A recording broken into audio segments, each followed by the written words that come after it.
Look at him now. I got him hopping in that photo. Look at him now. Baddest ones trying to kick it like a dojo. All right. Happy New Year to the boys here at Rolling Sevens, Sharp Tank episode 8. The JD, how do you say your last name again? Buonantony. Edition. The Ocho edition. Good to see you were on time today, too. You know, something like that. Everybody got here. Yeah, I had overslept. Had a good time here yesterday. We put in a lot of work yesterday. Yeah, we sat down and we planned out a lot of things, and that was something that I definitely needed. It kind of just allowed for us to put like the thoughts on paper and then kind of created just a little more direct vision of what's happening next. Right. And my shot was wet yesterday. Super wet yesterday. Oh, yeah. And, of course, JD wasn't here. But anyways. We'll see how it looks after the show. Yeah, I know. All right, where you guys want to go first? We're going to go mailbags, or you want to go right into the numbers? Or do you want to switch around? We'll go 1 and 1, 1 and 1. We'll just keep bouncing around. This is your world, man. I'm just living in it. All right, let's jump into it. Let's do a mailbag. Tua declared for draft. I'll start with you, Chris. What do you feel? I feel like he's still first round pick. Okay.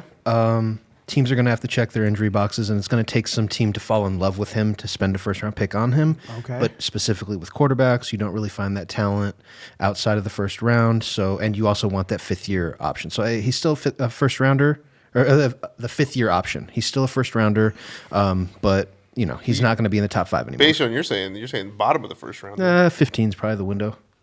Okay. But, you know, could he fall to like 22 and go to New England? Like, that's a good fit, you know? Right. What weaknesses do you think he has? Literally injury, that's it. Yeah. Injury. Just he has to stay fucking healthy. It's just, at this point, it's the recurring injury bug that he's dealt with for the last 3 years. Yeah. It's been nonstop. And he's only played half of the snaps in all those games anyways. And he's still getting hurt. So, as a owner, do you take the chance? Or, Me? Yes. Absolutely. Absolutely? I think once they see him work out once in shorts, once he does the interviews at the combine, The kids like you said, someone's going to fall in love with him. I think most of the teams will fall in love with him. Yeah, he's elite. He has a great football mind, and he is extremely talented. So I'll be shocked if he's outside the top 10. You have to have a team that is needy of a quarterback and doesn't think a positional player will put them over the top, though. That's something that you have to happen. And the deeper you get, all of those teams pretty much have cemented quarterbacks. So that's where you might see somebody trade up from round 2 into the middle of round 1 for a guy like that. But he's no longer your 1-2 guy. He's not in the top 5 anymore. Right. Not to me. I mean, is it still outside of the realm of possibility that he just has an NFL redshirt year, Mahomes style, and then just lights it up year 2? Yeah, but totally. But I just don't. Mahomes didn't have any of these injury red flags. And Tua is more NFL ready right now to me than Mahomes was. I can't put the stock in a guy that I have to worry about if he's going to play like in comparison to like Carson Wentz getting hurt last night, which we can touch on later if we want, or Dak. Like Dak plays his games, Carson Wentz doesn't. That was my red flag for him in college too. I'm like, you're not even playing D1 and you're hurt all the time. Carson Wentz, right? And Tua, he's playing elite competition. The skills, the mental, the ability, none of that's in question. He plays a dual threat quarterback type of style, and he cannot keep taking the hits. It's just what it boils down to. And you get hit harder in the NFL. Way harder. But I will say the SEC is the closest thing to the NFL. So to see him against those kind of guys with that kind of size and speed and to have that kind of success, I think it bodes well for him going to the league. I like it. Where do you see him? What team would you draft if you right now? And if I asked you, you have to draft Tua.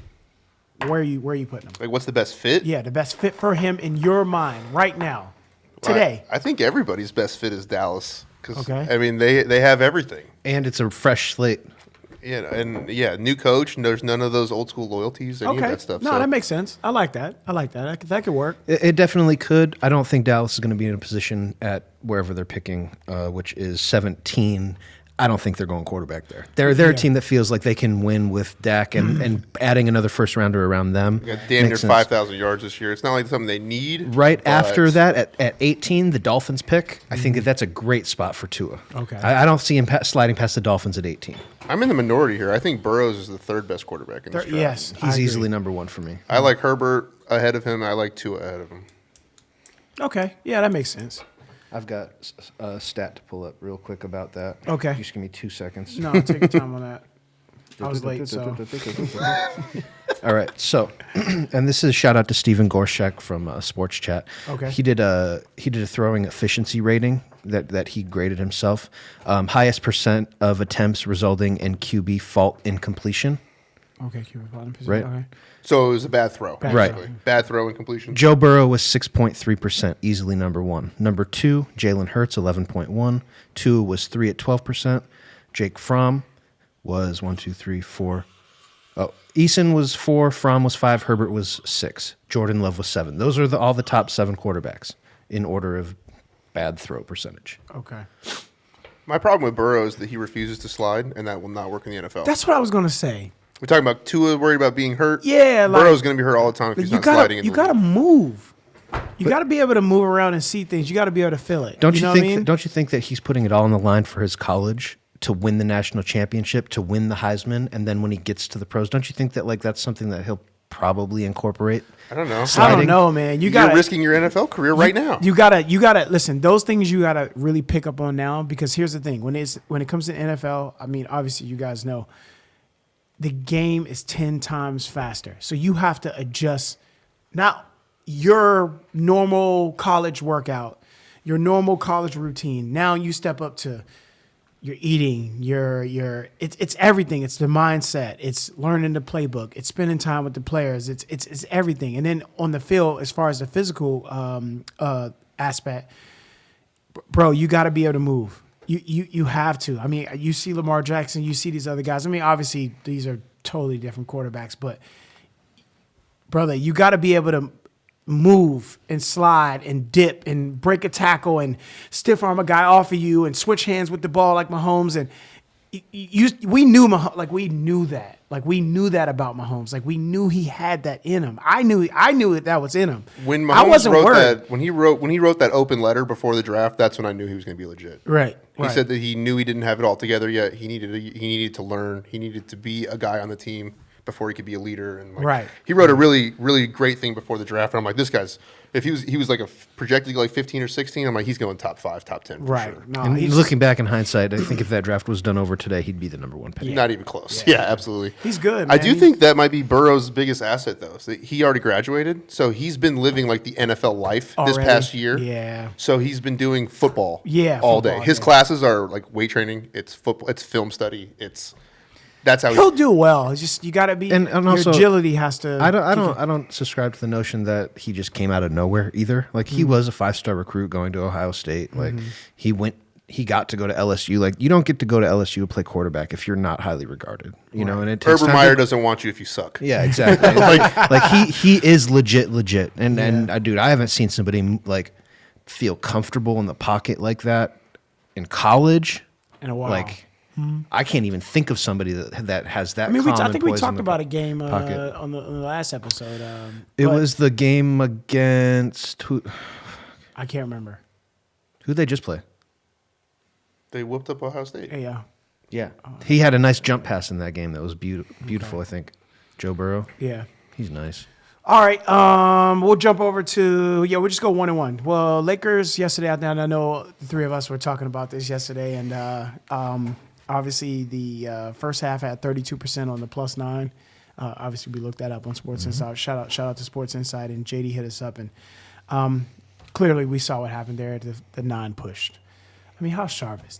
I mean, come on, dude. And I like the first quarter, the -6 first quarter. I'm thinking maybe you take less of a hit for the first half. You go with the first quarter, and they were up 15-2. I think they only won by 1 in the first. I think it's crazy how the numbers correlate, and it kind of it's just. But crazy. like we said, they took LeBron out early. Yeah, LeBron was killing. They took him out early. Mm-hmm. And you see what happens when that happens, right? Yep. Slowly, they were like literally. I thought the score was going to be lopsided. I was like, man, the Lakers going to run off on him. And then next thing you know, I look at the score, They're right there. Well, then we got to halftime. Neck and neck. Then we got to halftime of that game. Yeah, I mean, at halftime, the second half line came out at 5.5, and they moved to 6. And I texted you guys. I was like, "Yo, the 6 has been trash second half." I probably have to go Detroit here. I mean, they got blitzed in the third. So I mean, what you're saying is totally right at first. Like, I mean, 32-19 in the third quarter. Right.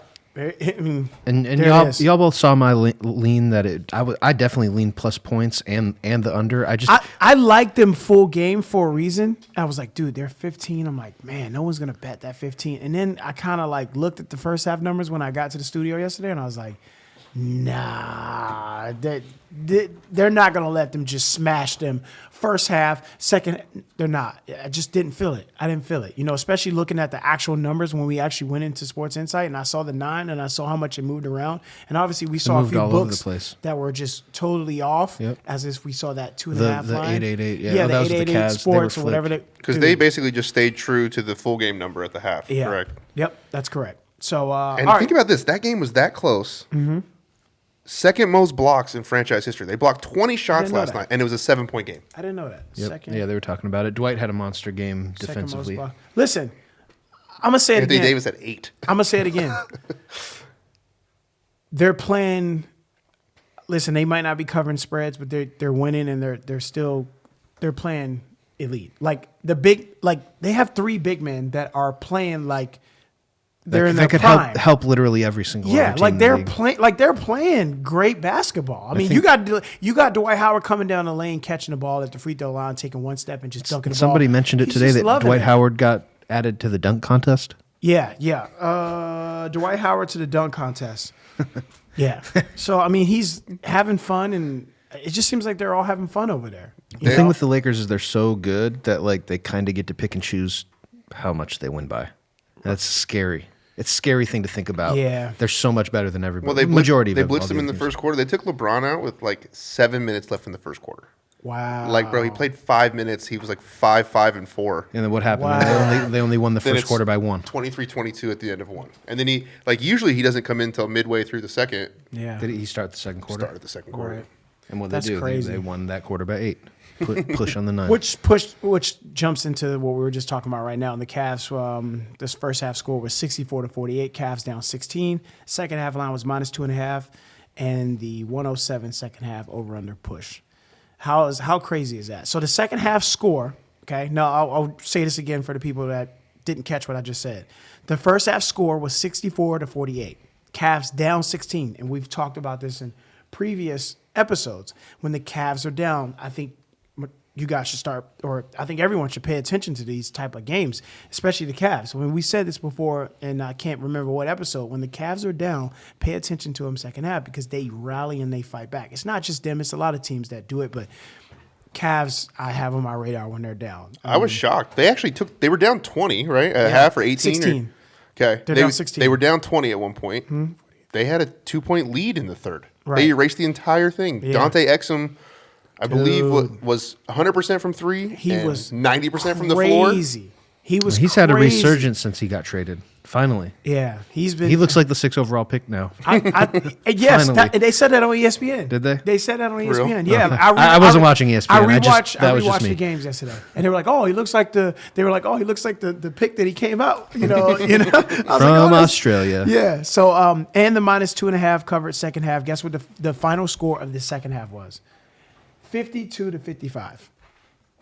So the 2.5 covered by. Of the hook. A half it just point. shows that you have to look at the numbers because on that game crazy to me. It told us what was going on. We knew the Cavs were going to cover that 2.5, even though it was ugly. We capped it yesterday. We went live in Sharp Tank yesterday, and we were like, "Listen, hey, yo, this 2.5 may be money, especially when it moved. It moved. Remember, we were leaning the opposite, and then it moved when the. Then we saw what was happening, and we put together a consensus of all of the books. Right, we looked at it, and it kind of just all of a sudden was like that 2.5 is good. 2.5, yep, we just knew. Yep. All right, it's feel, people, and that's why we cleaned up that. We cleaned up in the Miami game. It's the same thing. It's like the team that plays faster is down 20.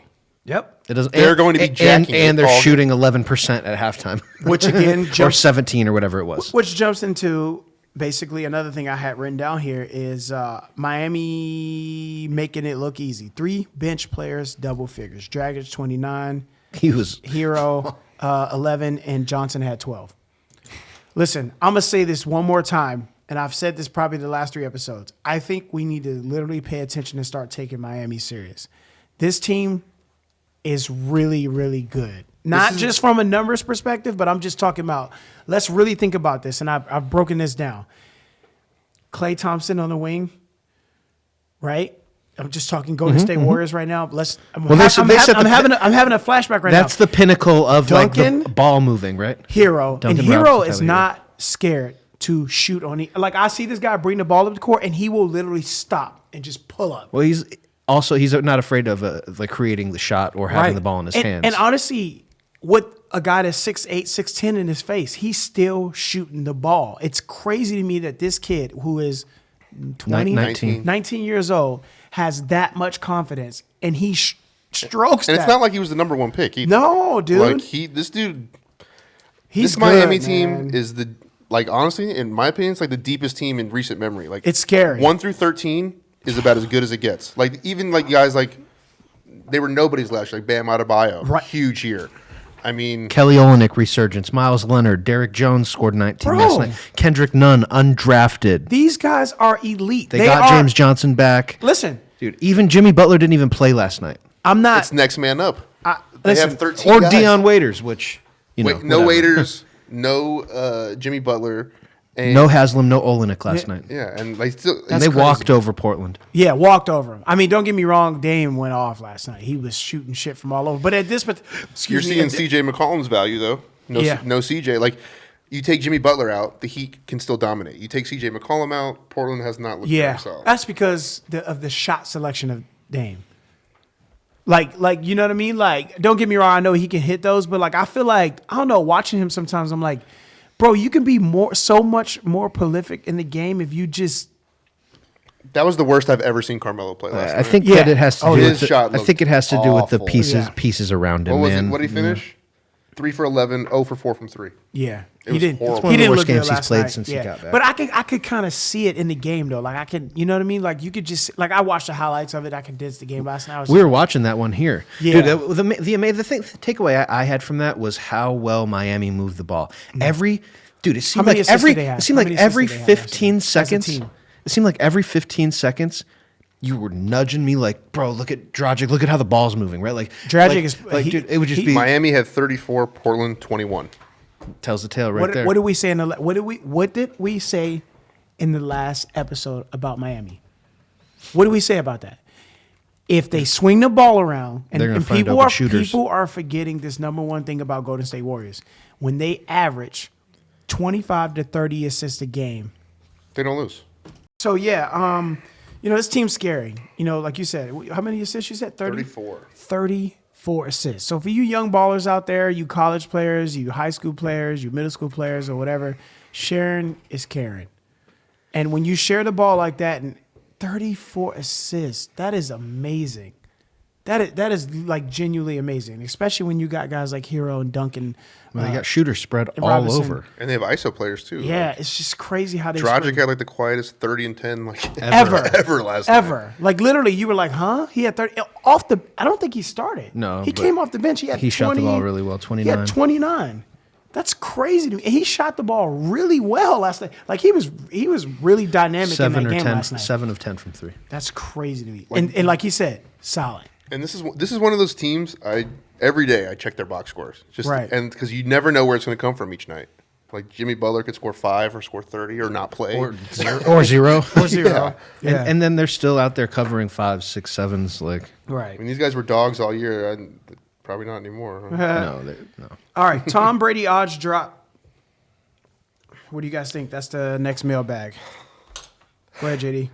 Well, I said that I thought him and McDaniels were both going to go to Cleveland. They were not even on the board, and now they are allegedly the favorite at 11-2. And we gave you guys that last episode. So 2 weeks ago, right? if you Was were it paying attention, JD said off air, Cleveland, baby. there you go. Best So, wide receiver tandem, best running back tandem, top 5 defense. That's That's the spot. That's the spot. Cleveland sucks, though. Does your supermodel wife want to live in Cleveland? He'll probably just work from Cleveland and then go back. Right. Just travel. Go back to the Hamptons. I'm gonna definitely have to agree with you there. I think it makes all the sense in the world. Obviously, we'll pay attention to the odds and because odds matter. Obviously, Donald Trump was plus 5,000 and dropped to plus 2,500. Before you know, he was minus 1,000. I was like, fuck, he's about to be the president of the United States. So there it is. I mean, I hate to talk politics, but it's not even about politics. It's just about numbers. You can use the numbers to tell you how anything. Yeah, I mean, it is what it is. And then once he went like minus 500, right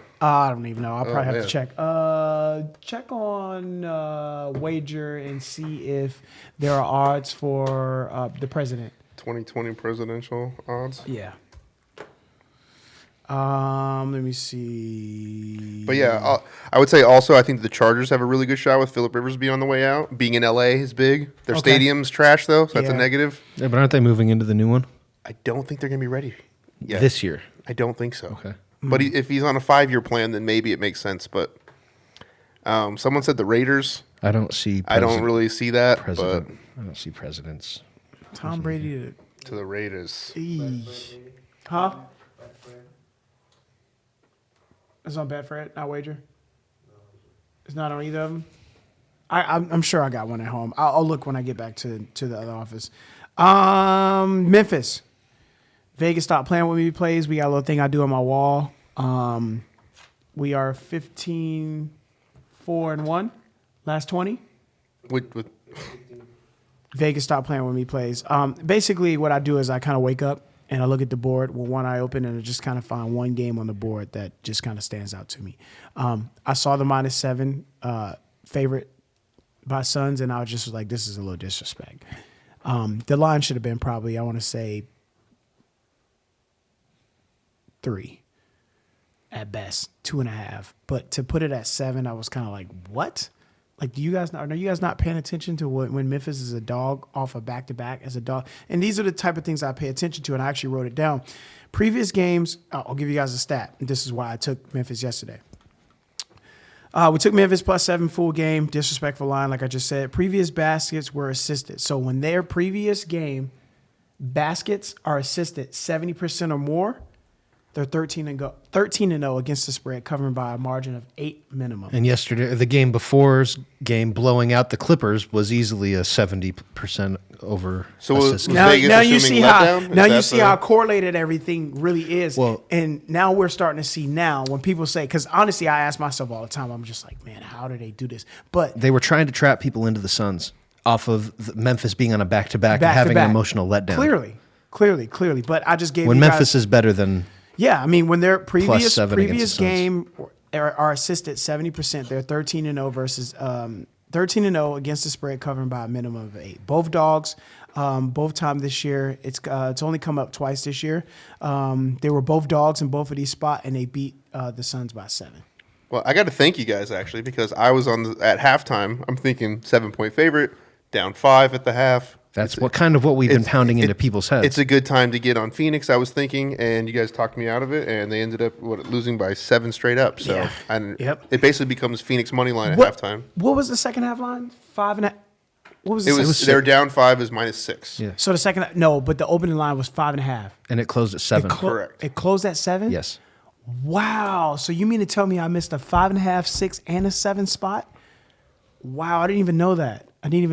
Wow. I mean, we were on a full game anyways, and once I saw the halftime going at halftime and I saw the line kind of move from 5.5 to 6, I was like, nah, they're dead, dude. It was crazy to me how with Valanciunas like getting on the older end, how he kind of just like destroyed DeAndre Ayton last night. Dominated. Yeah, for Ayton being a number 1 pick, like he really hasn't lived up to the potential. But I've said this in previous episodes.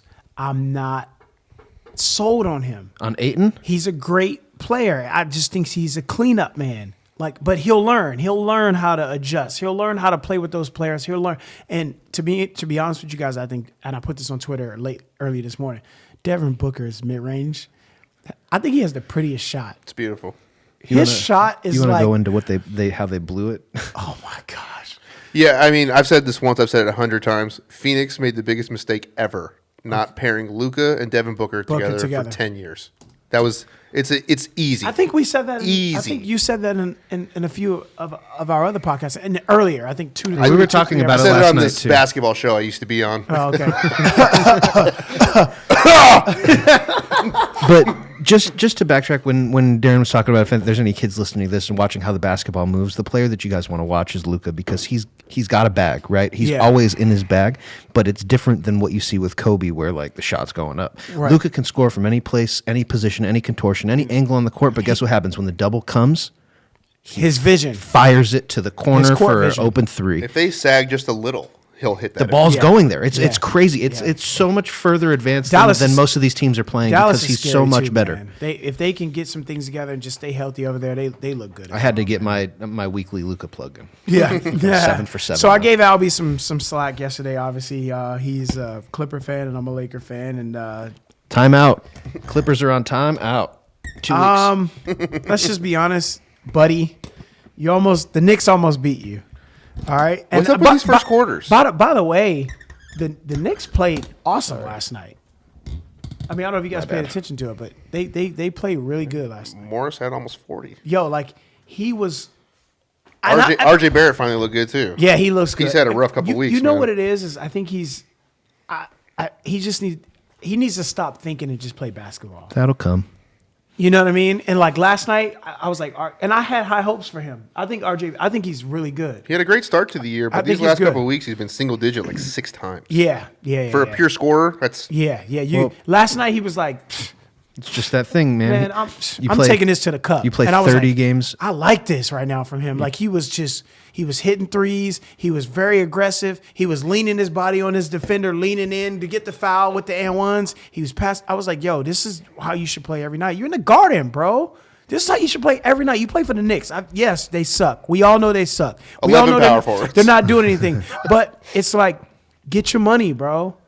You know what I mean? Like, if think that's how it'll- you got to do it every single night, then get out there and do it every single night. Like, come on, man. And let's remember, even though Tyler Hero's doing what he's doing at 19, let's remember that RJ Barrett's 19 also. Right. He's coming off of a situation which is and he's in a Tyler much Hero's- worse situation. Bro, like Yeah. you play 30 games in high school, you play 30 games in college. Yeah. Like these guys don't have their legs this deep into the year. I mean, you know? listen, they look good, man. if you go to the finals and play 7 games, potentially it's like 113 13 games, yeah. And even if playing AA, you don't get that much run. no. Yeah. All right, next bail bag, Vince Carter. JD brought up something, and Chris brought up something. So let's talk about Vince Carter. Congrats to Vince Carter, man. He's still around. But I just kind of feel bad for the guy, man. 4 decades. Only player in league history has played in 4 fucking decades. Yeah, with no finals appearances, no championships, just out there running and jumping and We'll just put my shades on, man. playing I games. don't even want to see. I don't want people to see my eyes on this one. Jeez, 4 decades of basketball, bro. From It's 99 yeah, to 99 to 2020. 2020. It's insane. Wow. What other runs have we seen like that in sports? Like Julio Franco in baseball? Is that like Yeah. Jamie Moyer?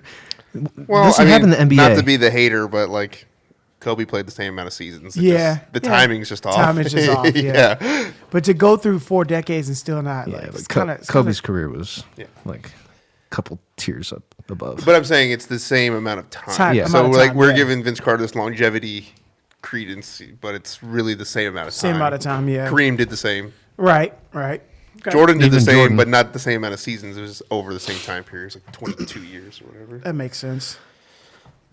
Let me see. But what the I got fact that here. it did land on that, like the calendar thing, it's like you can't hate on Olympians because it lands 4 years. Like they fucking did it at 16. Cause Yeah. That's how good they were at 16 Yeah. all the way through. Clippers, first team in history for 3 players to score 30 plus. franchise history. Franchise history, sorry. Yeah. I thought it would have been Kawhi for sure, but I was wrong. PG, Lou Will, and Montrez. When's the last time they played a game together? I know that's for sure not the last 2 games. They switched off who's resting. So should they adjust the lineup? I mean, they gave up 40 in the first quarter, 2 games in a row. Yeah, that too. Maybe they should have their best players playing basketball. Yeah. How much are they paying him? Yeah. 30 Over plus. 30 million. Put him in, buddy. Come on, coach. Doc, call me.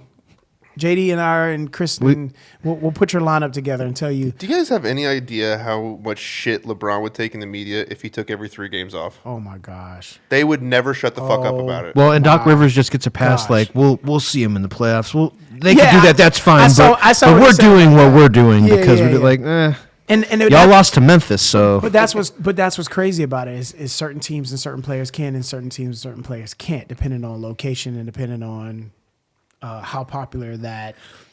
I guess when you're the defending Finals MVP, you can do whatever you feel like. Yeah, I guess. It's 2020, baby. All right, we'll jump over to the numbers real quick. I wrote this bowl game down. NCAA football, Tulane -7, and again going back to what we've been preaching all along. Tulane -7. Favorite down 7 at halftime. Southern Miss Tulane -7. The favorite is down at halftime versus Southern Miss. Second half line was -4. They outscored them 24-0 in the second half. Southern Miss did not score a touchdown or a field goal in the second half. So again, breaking the numbers down, showing you guys that sometimes when the better team is down, wait for the right spot second half. And then sometimes Vegas will fuck you like how they did with the Patriots. Oh, yeah. Everybody and their mother felt the Patriots were going to come back and win that game. Okay, so then did stop Homeboy right put here. down another $75K on Patriots money line? That would have been horrible. Or did he double up? That's the thing. We'll probably have to look that up and see if he put $150,000 on a money line. On a money line. Just to win back his 75 up -220. I went live on Twitter last night and I talked about this. I think we did this in the fifth episode. Obviously, I got the notes here. We talked about the Tennessee Titans, and again, we gave you guys the blueprint. Plus 6,000, plus 5,000, plus 2,500. So I'll go through it one more time as the same as when we went on episode 5, because I think it was episode 5. Mm-hmm. When Tennessee Titans, and I ran through this through episode 5. I think you were here as well. Tennessee Titans scored 24 points against Atlanta, covered full game, first half, second half. Tennessee Titans played Jacksonville, scored 42 points, covered full game, first half, second half. Tennessee Titans versus KC scored 35. They covered full game, first half, second half. Tennessee Titans versus the Colts scored 31. They covered full game, lost first half, covered second half. Tennessee Titans versus Oakland scored 42 points, covered full game, first half, second half. Last two games, they covered full game and second half, and they both went over. So on this Patriots game, week 17, Titans did the whole thing against the Texans, and then last week against Patriots, the whole thing. Crazy what happens when you have a quarterback that can throw the ball over 30 yards. And a running game where you can punch people in the mouth. I mean, Henry, look, no one can tackle him. No. I don't want a piece of that. The guy was bouncing like a basketball. If the Titans... we got money on the Titans have the Ravens, right? Shout out to my boy Primo for just... Honestly, he hit me up 6 weeks in advance, and he told me, he's like, hey, look, you might want to keep your eyes on the Tennessee Titans because they're... And again, I appreciate him for doing that because that's when I started paying attention to the Tennessee Titans, and we're actually able to catch some of those lines, And listen, congrats to those guys for going in and... manhandling the Patriots. Nobody thought that would happen. They manhandled them. I bet you every single bettor, I want to say probably 97% of the public probably was on Patriots money line on their parlays. If you go on Sports Insight right now and you look at the parlay percentage, I guarantee you it's over 90%. Well, Tony Romo said in the first half, like at the beginning of the game, he says if Henry gets 100 yards, the Titans are going to win this game. Going to win. He had 92 in the first half. And by the way, he's a great commentator. Yeah, he's already the awesome. best one. He's awesome. He's dead on. And you know what? I knew it. And I felt like it was already planned. As soon as he retired, bro, like it was announced, like it was I knew it, dude. I was like, oh man, they're gonna put Tony Romo on, and he's gonna go at it. Because believe it or not, I was a Tony Romo fan. I mean, granted. Tony. He threw some crazy shit, and it was impossible for them almost to stay healthy, and the offensive line just wasn't blocked. He just was getting hit. He was getting rocked, and he threw some crazy things. People think he has the benefit of this current constructed Cowboys O-line. Right. No. He had the sorry version of this a couple years ago. The sorry version. And, look. Well, even before they revamped it, he was out there running for his life for 5 years. Right. They were paying Flozell Adams $18 million a year for what? I don't know. Yeah. So. This line for Baltimore, Tennessee, opened at 10. It's at 9.5. It's at 9 now. It's going to drop. It's going to keep dropping. Should be at 8.5. The Chiefs are so thankful they're not playing the Titans. Yeah. They would a bad run the ball down their fucking throat. Yep. You thought yesterday was bad? It would be horrible against the Chiefs. Yeah. If somehow the Titans win and the Chiefs win, Listen, I wouldn't the Chiefs sleep. are in trouble. Yeah, in that matchup. I wouldn't sleep, man. I like the dogs bark. I like the underdogs coming in here doing things. I really do. I just like it. I just think it's just good for the. Well, you the said it nature of last sports. week. What? Almost 60% dogs against the spread in the last like 10 years. 10 years. Crazy. It's hitting, dude. It's up there. So is it undefeated this year? 4-0 so far. Yeah. On what? Have all the dogs covered? I think so. And they've all been unders. All 4 of them were under yesterday or this weekend. This weekend, yep. Yeah. No, the Texans were favored, right? Look at it right now. Yeah. Texans were favored. Under. They weren't plus? No. No, I'm saying Buffalo versus Texans, under 43 hit. Tennessee versus New England, under 45 hit. Minnesota versus New Orleans, under 50 hit. Just push. Under 44, It closed at 2.5. all hit. Either way. What closed at 2.5? The Buffalo? No, we were talking about Buffalo Texans. Oh, okay. No, but the Texans won covered the 2.5. Yeah, I got it at 3. I got it at 3 on Sports Action. I got it at 3.5 on the book. So again, numbers. So depending on where you got it, it Yeah. was undefeated so, this So weekend. you got a bookshop, right? It's very important. Or buy a point here and there. Listen, and again, the mailbag from that one session, the guy asked you, what do you feel about buying points? Well, if you get up early enough and you pay attention to the lines early enough, you'll get the better value. But unfortunately, a lot of people don't. So therefore, you might have to. You're going to pay a little bit of vig, a little bit of juice, and it will bite you in the ass a few times. Well, it's hard, especially in football, when the lines come out on Sunday night and then you want to bet your bankroll on the games, but then have to wait a whole week to bet them, you know? Yeah. So that's why people aren't betting the lines right away, because they want to bet Monday Night Football. They want to bet Tuesday and Thursday basketball. And I would say that's really tough in the NBA, though, because the NBA is known for these late scratches. Yeah. definitely. So if you're betting in the morning and you get the Heat -5, and then you see it's No Jimmy Jimmy Butler's Butler. out and the line moves. But that's why we have the power of the second half. No, but here's another thing though. If you bet the Heat -5 and then Jimmy Butler's out and you see that line go to 6 or 6.5, then you know that Miami's gonna. Yeah. You know that they're gonna win that. yeah, So yeah, I agree with you there. it's just it's all about individual specific perception and I agree. beating it, man. It's crazy. A Russian TV snafu. Russian fans celebrate after station airs 2011 championship final during 2020 game. So they showed the wrong game and people thought they won. Yeah. That makes me so happy. Gotta love Russia. Oh God, that's Oh God, Oh, they were really paying attention. Like if I saw Michael Vick playing quarterback for the Eagles, I wouldn't know. I would know it's not a fucking live game. Oh man, that's crazy. All right, Watson in the fourth. Whew, godly. So when I go to work, there's a break room at my place of employment where Willie and I we sit, and there's it's one TV, and then there's a lot of old heads that are there, and we kind of talk about sports and stuff. And obviously all those people know that obviously what I do and what him and I do, but it's just funny to hear different perspectives of things. And I've seen so many first half games and second half games there in that hour that I'm sitting there where I'm yelling at the TV saying, look, make the play. It's 3 minutes left. You're on the 45-yard line. Make the play with your legs. Yo, yesterday he was like, I got this. If you saw Watts on the TV, he was yelling, the energy was crazy yesterday at the second half of that game. It was unreal. And I told him yesterday, it goes back to the power of the second half. What was the score going into the half? Right? 16-0? Right? right. The favorite down at halftime. Vegas hangs a what line? A 4.5 line second half. 13-0.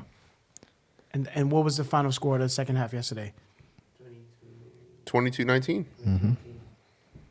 22. I mean, That was the final score. it's yeah. all piece. Yeah, It all pieces together. 22-6 in the Right? second half. Vegas hangs that line on the game for a reason. They see the favorites down. Who the hell's going to double up and bet Tennessee? Now, again, I'm not telling you to do this every single time, and I always make sure I emphasize that. But this is an NFL team in in the playoffs. You got to score a touchdown. Just like when we bet the Eagles the second half at the 7 when they dropped to 6.5. I'm like, dude, you're telling me the Eagles are not going to score a touchdown? Just going to be field goals? Come on, bro, stop. Just like I took the Eagles again yesterday. Carson Wentz, we sat here and we capped it. I think were we texting We were texting with him a little bit. Okay, a little bit. So I think when we were talking to the group. We went live on Sharp Tank, and I told everybody, I said, look, I lean, not that I would probably put money on this, but I was like, look, I'm leaning strongly on the Eagles because I know for a fact, and I saw Twitter, I saw Facebook, I saw Instagram, I saw everybody was slamming the Seahawks second half due to Carson Wentz. And my thing was like, dude, if they're going to get fucking buried, this line's going to be 7 or 10 or something. He's out. The quarterback's out. And the thing, and again, when it comes to the second halves, that's where you find your fine line. Sometimes Vegas throws the curveball and say, look, you know what, I'm going to hang a half point up here. But they put 1.5. What was the percentages on it yesterday? Like 80% on Seattle. It was 80-20. Clearly off who? Why? Because the quarterback was out, because Wentz was hurt. So when players are out, right? When Kawhi was out versus with the Clippers, they were winning, right? Same thing with. I think Philly would have won that game had Carson Wentz not got hurt. Same thing with the Raptors. When Kyle Lowry's hurt, they win. I'm gonna be honest with you guys. Kyle Lowry's playing. Listen. I got to. He had a big part in that comeback against the Mavs. I had to pat my. I had to call my man Kyle Lowry and be like, "Yo, my bad. I've been kind of talking some crap about you. He's been playing really well, but I still think Toronto's offense. Just me though. The ball moves better because he's a ball dominant player. There you go. The ball moves better. And it's more democratic. And with the pieces that they have over there, they need to do what Miami's doing. They need to be averaging 25 to 30 assists a game. If you put 25, 30 assists on the Raptors, bro, what were we doing at the beginning of the season? We were crushing Raps second half. Why? Especially when Kyle Lowry went out for those however many games he was out. Bro, they were covering every second half. And I'm not talking about they were running off on teams. Yeah. Like I'm talking, yo, 5 points, 7 points. They're only up 2. Then they run off on 8. Bro, they were covering every second half, and I was loving it. I was like, oh, dude, no line needed. Can we back up just a little bit? Yeah. So back to this Texans game. Texans, okay. So one thing that I saw that I don't think Vegas really factored into this, the moment looked way too big for Josh Allen. Okay. We're talking about Deshaun Watson's played in 2 national championships. I watched a little bit of that game. He's already played in a playoff game, and they put a 4 up. Well, yeah, it's funny, man. Josh Allen has always struggled. He struggled to start and really come on strong. And in this game, he started real cool, real calm, and as soon as that pressure kicked up, he just crumbled. The one of those quarterbacks looked like a Clemson quarterback, and one of them looked like a Wyoming quarterback. So and then like I said, playing in the Holiday Bowl is a little bit different than the Natty. The game went overtime. I'm playing at Sam Boyd Stadium. It's just crazy how the game went overtime and the 2.5 covered. And for you guys that got on the 2.5 late, you lost by half a point. So it literally shows you that it's very important that you get opening lines. It's I'm telling you guys, I can't stress it enough. And if you miss it, buy it up. Buy it up. Like I felt Bills all week long, and that was good for 8 minutes. or if your book like what the fuck? Or if you're scared and you don't have the means or the VIG and you're scared of the VIG, then you just get on the teaser. Our teasers are 31-12.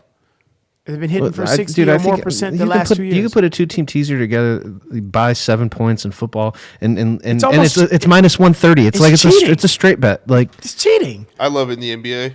It's you still only get like 4 or 5 points, but yeah. I'm saying grab me a 5-point favorite at a pick 'em. Yeah, I'll pick 2 of those and you're done. You're done. In and out, and there you go. JD just gave you guys an easy in and out play, especially for the NBA because you guys. I don't know if you guys been paying attention. NBA lines are sharp, bro. They're dead on these totals are dead on. The Laker game's a prime example dead of that, on bro. The money, man. Well, then like Memphis, for example, if you have a beat on Memphis like that, you take a +5, and you can make it a +10. Now we're into God call category. Yeah, now we're loving life. Yeah. I mean, you might have to spend a little bit more money. I mean, 100 to win 100 or 130 to win 100 or whatever they the juice say scurried money don't make no I mean, money. churches on Sundays. But you'll also never go broke making a profit. There you go. As simple as it sounds. So, Let me see. Kevin Love pouting. I didn't see too much of this. JD, would you elaborate on it, please? Everyone's making a very big deal about this. Will we get in trouble if we post that up? What, him throwing the ball all mad like a 5-year-old? Could we get that? Could we fit that little clip in maybe on the? Maybe not. Maybe not. If we get it from someone doing a cell phone recording of a television, we'd be fine. Okay, but I don't know. Can we cell phone record the television? There you go. Hey, solutions. Hey. But I think it's really funny because Kevin Love he is like single-handedly the reason why every NBA team has a psychiatrist now. Yeah. Because he's like been the one pushing mental health and mental health awareness and like all this kind of things. That's dope. That's dope. DeMar DeRozan. But then they want to, Right. but then like the media is quick to shit on him for having a breakdown in a game. Like, this is like a thing that he's been talking about for 2 fucking years now. Yeah. No, I agree with you. Everybody's so quick to jump on what's directly in your face, but doesn't want to dig and do any research, about why it's happening, about like the cause of it. Yeah, like it's crazy, but that's it's not just in sports; it's in like everything. It's in life, in general. Shout out to Chili Willy. Chili Willy's in the building, and my boy Dave Foss. I forgot to shout them out. They're here with us as well. Chris Miller was here earlier, and Chance was here earlier. So I just want to shout those guys out, and I agree with you on that as well. So let me see. Sixers have lost 4 straight. Now, obviously, in the beginning, I think I want to say the 3rd or 4th episode, that was my dark horse. And I'm just going to say it flat out. Embiid, stop being a fucking baby. He's not mentally strong enough. Sorry. Listen, I get it. You're not in LA, though, bro. Like, stop the drama stuff. Like, yo, you're a dominant basketball player. Get out there and just play basketball. And see, that's my thing when it comes to, I mean, obviously you guys have seen me play basketball, and I tell these guys that I play basketball with, like, own it. You know what I mean? Like, bro, you know the ball's coming through you. You know you're going to get majority of the shots. You know everything's going to land on you. So take the responsibility. Shut up. Stay off social media. Stop talking. Fucking win. Shaq and Charles Barkley shit on him yesterday. I mean, I didn't hear that, and I want to hear it. Yeah, they basically said I want to hear this. When you're the most physically imposing person in the league, you can't pick and choose when to be dominant, to be physical, to try hard. No. You can't pick and choose to do that when you're that guy. You can't. And it's like he's the big, like at first I was like, whatever, okay. I was like, man, I like this Philly team. Everybody in their starting lineup is over 6'5". Like, they look good. If they swing the ball around, and I've seen them play a couple games where they were doing some of the Golden State Warriors, some of the Miami passing around. They were averaging like 28 assists a game. Bro, they have the pieces that they need to get done. Tobias Harris is playing amazing. I had a conversation with him when he was in Vegas. And he's low-key been the best guy. Dude, he mid-range, deep. He's playing good defense, and I know you guys are going to throw something at me for this, and you might throw your water on me, but I like the way Ben Simmons is just. I love Ben Simmons. I like the way this guy plays. I get it. He can't shoot. I get it, but he's still a 6'8" point guard. All of those things are great to get you through the season, but it's similar to what we see in Houston. Right. When you get to the playoffs, the game slows down. We play in the half court, and then what do you have? You got Philadelphia playing 4-on-5, and it's not. Yeah. And that's me. That's my perception of it. Mm-hmm. And, when Jared Dudley can guard you in the playoffs, come on, dude, you're in a lot of trouble. No, but he's 100. and he's 100% correct about that, and that's going to be Philly's downfall. You know what's crazy about that is, as I've met him, and I didn't have a conversation with him, and I wish I did. I'd take him to the cup, easy. I take Jared Dudley to the cup easily. He can't guard me. But back to what you just said. 14 feet off. Like, there you go. It's tough to beat him anywhere. You know what I mean? But my thing is those guys, they just got to step up and just get it done. I mean, I had high hopes for them. But whatever your weakness is only amplified in the playoffs. Right. Like you saw last year, Giannis lost 4 games straight because they did the same kind of thing. Well, what is he doing this year? He's strapping jumpers this year. There you go. At least making you respect it. Portland and if you shoot 20%, it's still enough to guard it. Yeah, exactly. Portland did the same thing last year, and Bucks did the same thing. I knew for a fact that those guys, I could cap their game. And when I can cap your game, that's not good. That's not good at all. I was like, yo, they're doing the same exact thing. They both got played out of their game. They were coming down doing the same thing. In Portland, they were running the ball through Dame and CJ, which they should. But bro, I feel like when I know that Dame's gonna come down and shoot the ball and he double him and he throws the turnover, like you guys are beat. You're beat. The same thing that happened with the Bucks. Euro step, like that shit only lasts so long. You have to change the game, the dynamic of the game. The ISO has to turn into actual basketball. Actual basketball. How many Euro steps is Greek Freak going to do last year? I'm like, bro, single-handedly, I saw all the flaws and why they didn't make it last year. It's unstoppable if you don't know it's coming, but as soon as you know it's coming. It's like that Rockets game where they bricked 30-something threes in a row. It's like, bro, if you go, I don't know, 4 for 30, it's annoying. You win the game. But some of these team styles are not conducive to winning 7-game series. I hate the three-pointer. The Rockets, the Sixers. Well, I love Miami, dude. But I love them too. I got money on them to come out of the East. I had to head, but they have to continue to play like they're playing now. Mm-hmm. If they continue to play like that, even if they fall off a little bit and just kind of like pick it up here, what is this? January, February, March, bro, that team is gonna be fucking scary. And to really be honest with you, depending on who come out the West, bro, they'll give them work. They're gonna give a lot of teams problems. Well, and they'll give them work. I'm gonna be honest with you, Miami can win this whole thing. And maybe I'm jumping a little too far. I will say this. They're built perfectly for the regular season.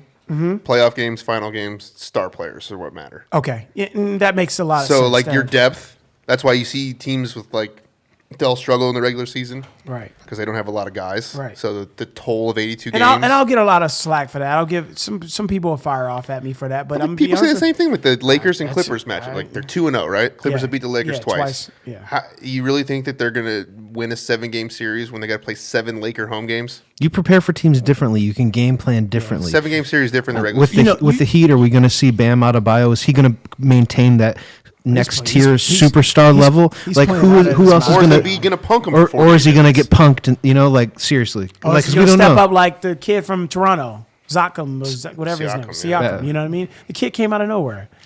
You know what I mean? Like I always knew the kid can play. Obviously, he has basketball. He's a late first round pick, so we knew. But is he going to where's the peak? I mean, but like he literally took the game over in last year. He was like, "Yo, I'm balling. I'm here, and he's single handedly just." He's one of the top players in the East now. Yeah, he just came in and aside from Greek Freak, he might be the real talk second best player in the East. All right, so JD brought up he thinks that if you disagree, argue with me. Yeah, for sure. I would probably say Embiid, probably. No, he's been crying. He's lost 4 straight. He's had a rough skid. But what have you done for me lately? Well, Siakam's been wearing a suit for the past. That's also 2 true. Weeks, so. I haven't been doing anything lately. Apparently, we need to pay attention to that. JD brought up this is another mailbag. Zion dunk contest debut. I hope he's back before then. Hopefully. I think he should sit out for. That's what he's coming back for. That's what. It's potential. They're saying that the return date is right. Could be potentially right around there. All-Star. But then, like another report 2 weeks ago said he'll be ready in 3 weeks. That's cute. So what's he going to do? I think he should sit out. Pop his ACL on national television. Dwayne Wade did this dunk a while ago, game? and it kind of pissed me off. Dwayne Wade's second game of the season was the All-Star game, and I was like, I don't really like that, man. Yeah. Vince Carter got voted in without even playing. So did Iverson. Got voted in after he retired. Yeah. Yao Ming, same thing. Yeah. That's why they got rid of the voting system.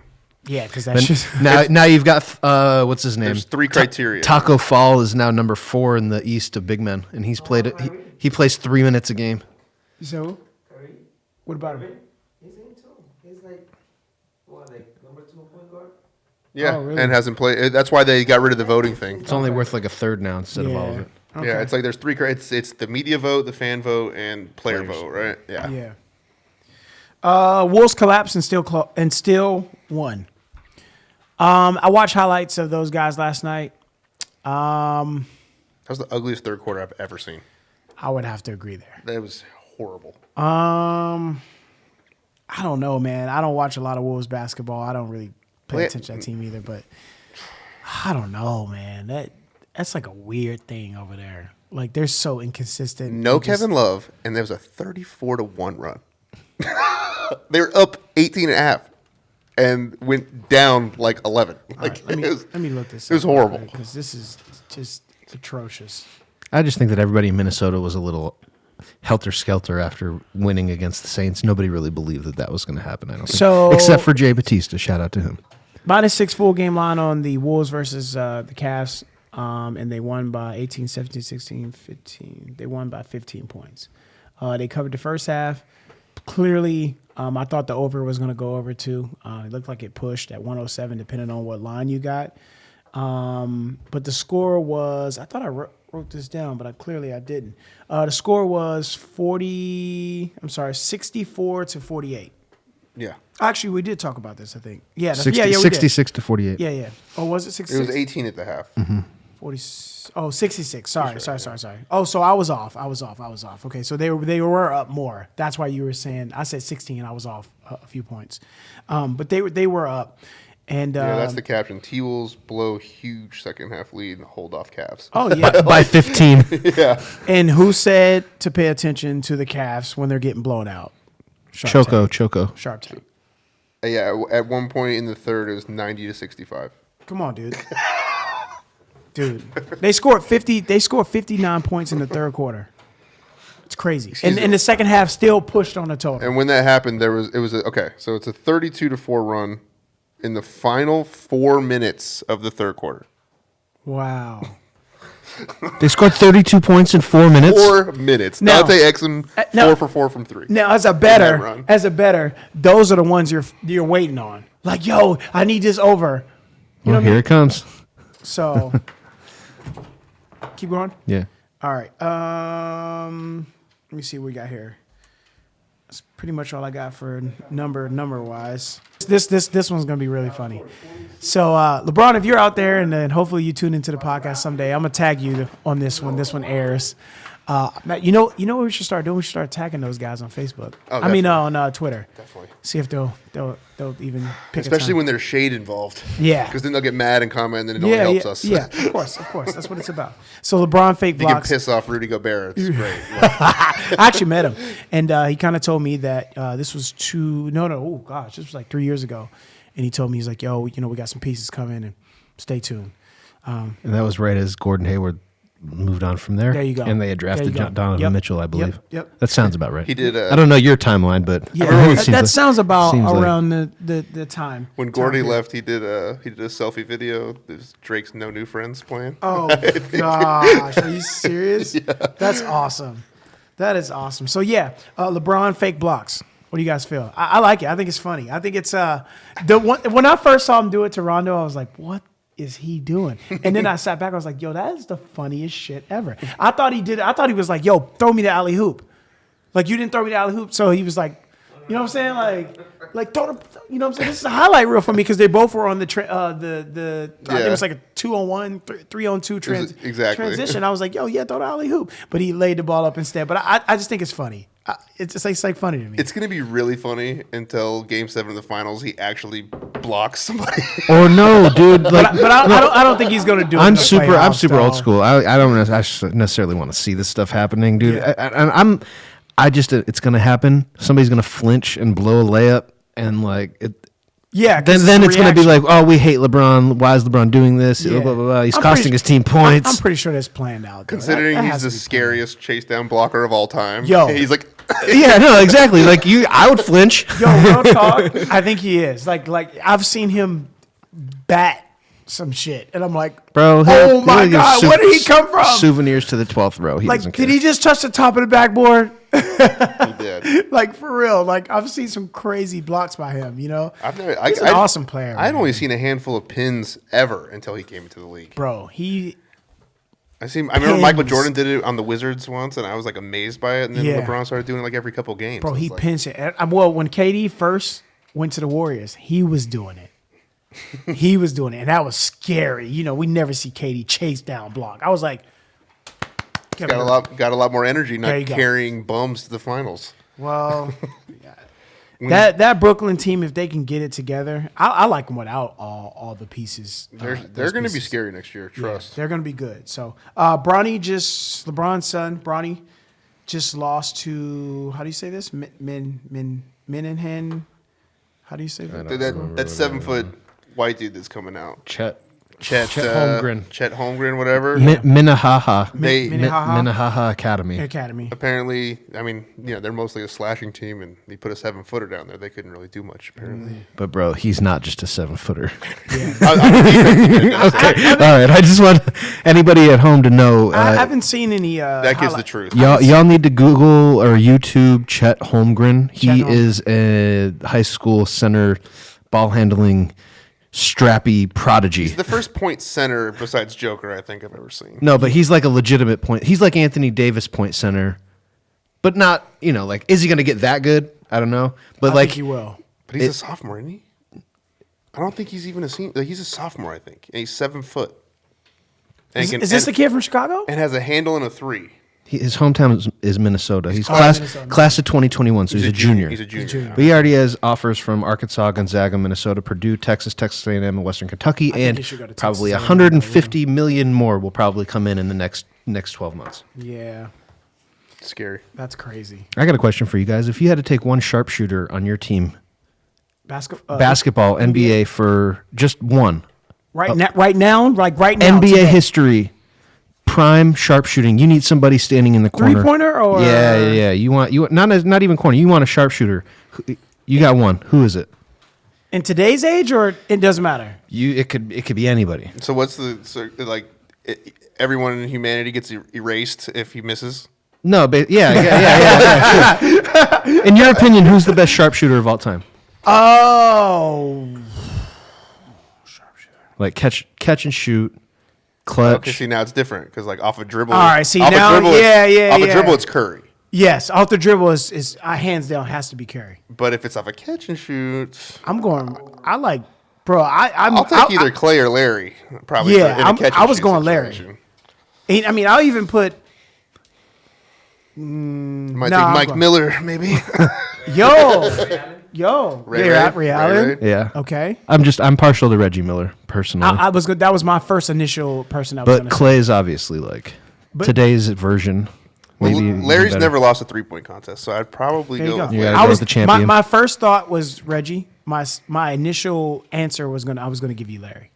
I kind of heard you. Yeah, I was like, but if it's a good pass though, Clay's like a robot. Yeah, he's a robot. I'm gonna be honest with you, bro. Like that, and listen, don't get it twisted. I think Hero's gonna be right there. Yeah, I think he could be better than Mike Miller. I think that's a good career comparison. Is he gonna be better than Mike Miller? I think he definitely will be because he has the James Harden moves. Yeah, he can move. He can do the step back and he has the handle. I've seen him do. And both. Mike was just more of a kind of turn the corner. Mike was park it and hit it every time. Yeah.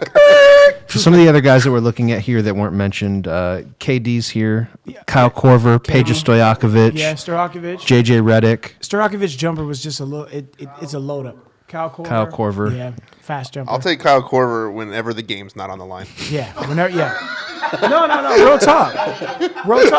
Real talk. I mean, that's as real as it gets. Dude, I remember he got one buzzer beater wide open. I'm like, oh, that's cash and airball. That's one.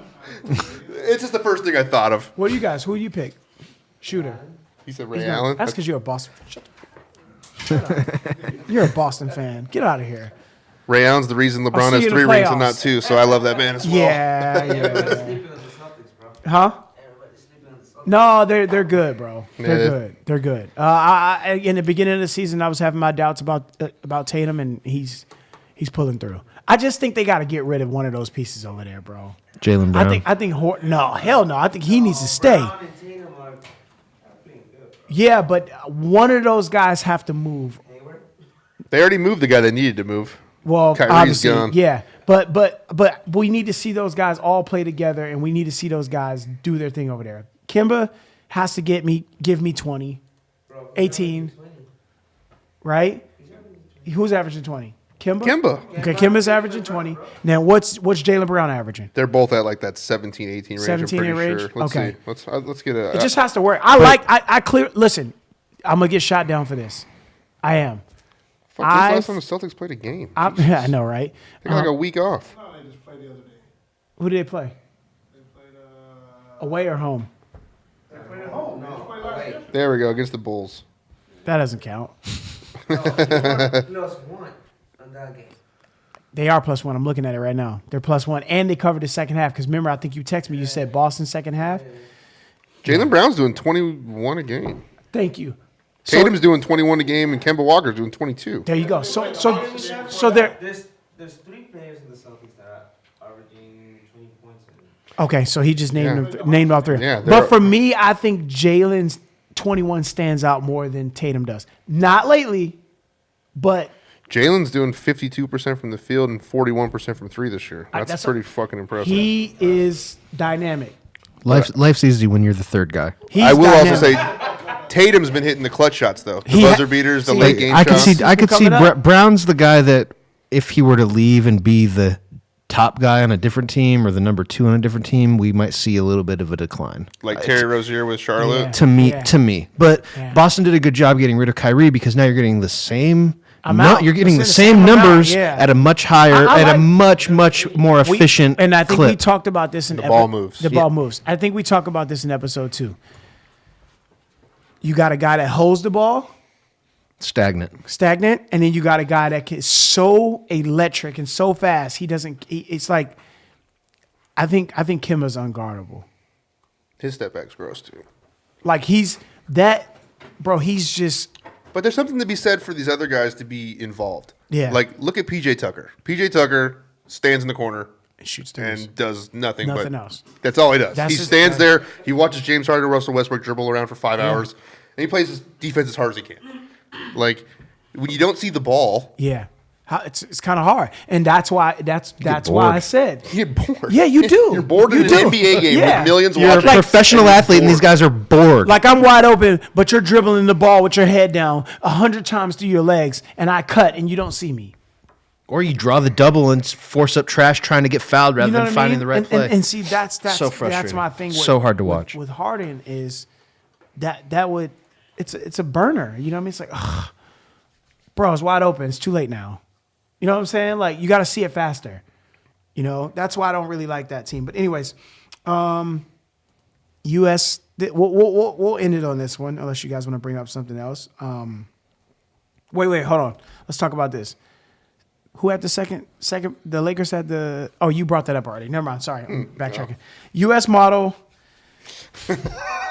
This is funny. Model quote. That's the PC term. This is funny. Censored Twitter would call this one a sex worker, I believe. U.S. model earned $750,000 in 24 hours. Charging how much per nude? $10. $10 per nude. So for you, it's a collection of nudes, I believe. It's probably like 4 JPEGs. So for you, what is it called? I don't even know. Snapchat Premium, whatever this thing is. I don't.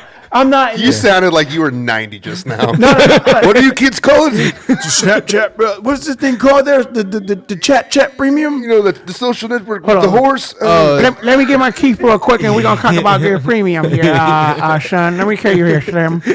Subscribe to my premium. come holler at an old player, right? Granddad, go get your teeth in your mouth. We're going to lunch. God. But yeah, that's a lot of levels here. U.S. model. Duh. Oh my God. I come correct.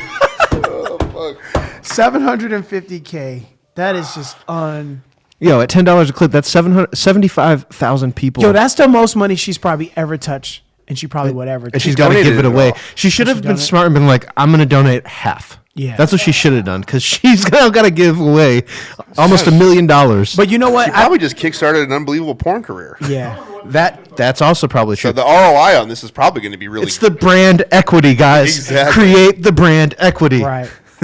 This pussy saved the fires in Australia. It saved the koalas. Open parlay. Bucks money line. Open parlay. Wager for you, Bedford. No, we're just gonna do money line. Open parlay. We're gonna do open parlay. Yeah, Bucks. Yeah. Wager, Celtics money line, Nuggets money line, Bucks money line, 76ers money line. I'll send it all to you right now. Well, let's wrap this, man. All right, so we're gonna go ahead and wrap it up. That's how you do your bets. 2000, yeah, I know, right? We got to get this. We got to make some fucking money today. Yeah, I know. 2018. Oh God, I am just so off. It's not 19 either. God, what is wrong, bro? What did you give me yesterday? It's the vision, bro. 2020 vision. 2020, twin. He said, "What'd you give me?" We smoked a blunt. That's it. So, Like, I understand being a year off, but dude, I went, 2 years. he's still on the 18. I went from 2019, 2018 to 20. I'm like way off right now. So we appreciate everybody for coming out today. We'll get some photos and some pictures up. This is the 2020 version of Sharp Tank. Thank you for having me, guys. Episode 8. I plan on having JD around. This was fun. This is fun. They usually hide me behind the camera. Well, you know how it is. Sometimes we got to bring the guy out to do the dirty work. So we appreciate you coming on, man, and joining us. And, that was super fun. And you brought up basically JD brought up all the mailbags. That's what I said. I was like, JD, you were having me. I was like, JD, come on the episode today. Yeah. No, this was awesome. This was actually cool. Come on the episode. So we'll, obviously we'll push this. I didn't think I was camera ready.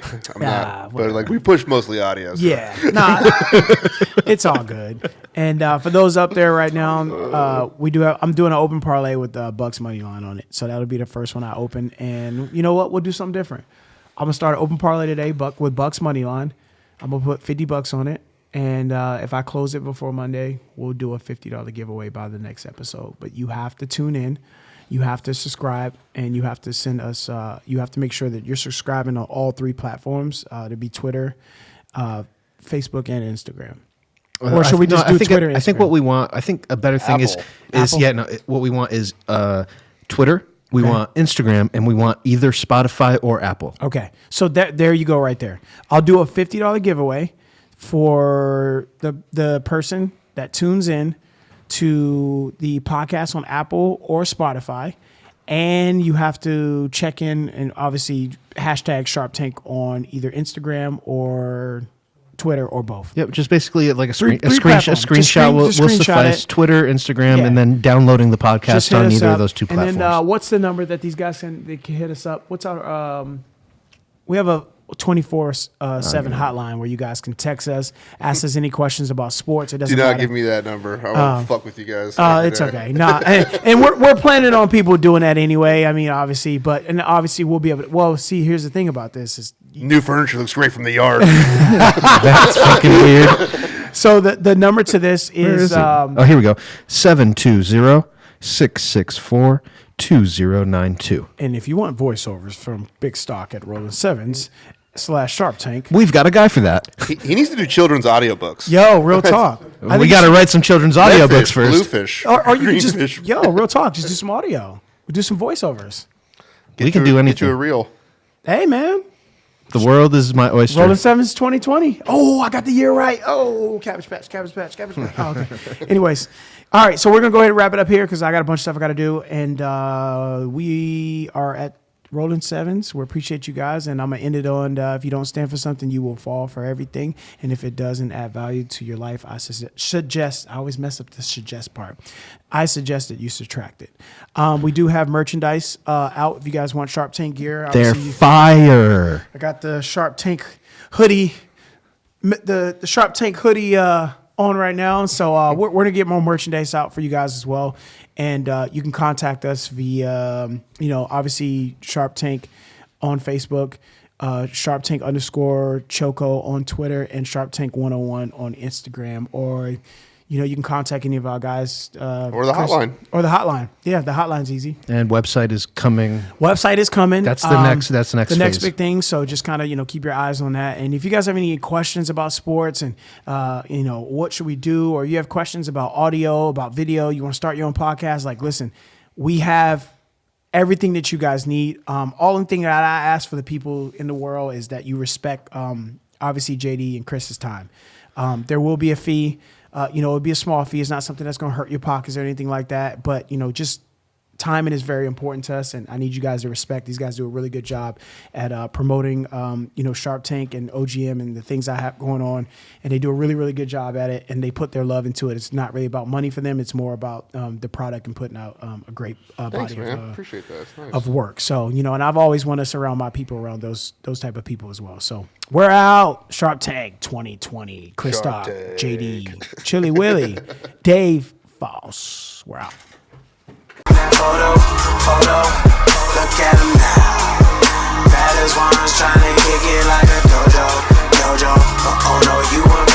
a meeting.